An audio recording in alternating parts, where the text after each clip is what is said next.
Ang Stand UP ay naninindigan na sa esensya walang pinagkaiba ang STFAP sa STS.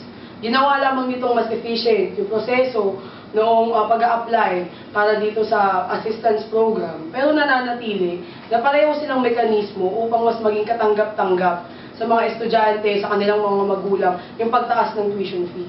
Never at hindi nito sinasagot kahit ng STS kung bakit ang taas ng tuition fee nating mga estudyante. Kung bakit kailangan bumuo ng mekanismo ng mga administrasyon upang mas maging palatable ito sa mga estudyante.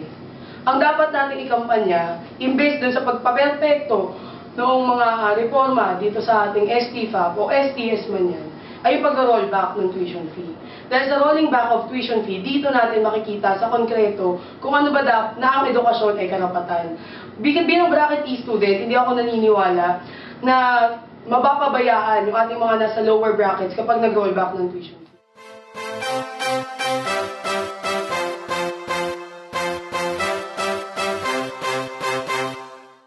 Yung kabataan, ito yung tinatawag nilang mga nasa alas 9 pa lang ng kanilang buhay. Kumbaga, ito yung nagsisimula pa lamang na hubugin kung ano yung gagawin nilang prioritasasyon sa kanilang buhay, sa pagtanda nila. So, higit pa sa mga kampanya na transparency and accountability, higit pa sa mga kampanya na itigil ang korupsyon, ang dapat pagfokusan ng lakas ng ating kabataan ay kung paano sila mismo sa kanilang pagtanda ay piliing pumanig sa mamamayan. Kung paano ngayon pa lamang sa loob ng universidad ay matutunan na nila yung buong pagbibigay, pag-aalay ng kanilang lakas, potensyal, oras, doon sa sambayanan, doon sa mamamayan na napapahirapan ng korupsyon. Yung korupsyon nanggagaling siya sa framework na lamangan yung iba. At yung ganitong framework, kaya pa siyang baguhin ngayon pa lamang, lalo na't nandito tayo sa loob ng University of the Philippines.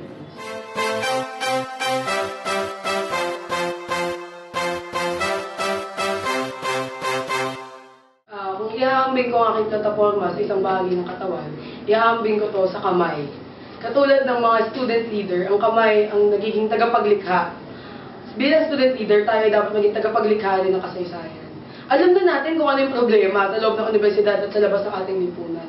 Pinapabayaan tayo ng Estado, ang taas ng ating tuition fee, yung edukasyon ay hindi nakarapatan sa ating mamamayan.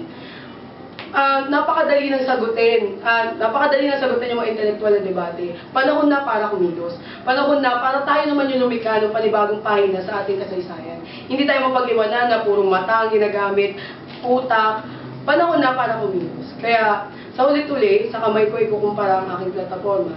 Dahil panahon na ito ng pag-unite to fight, unite for our democratic rights, at fight for a University of the People.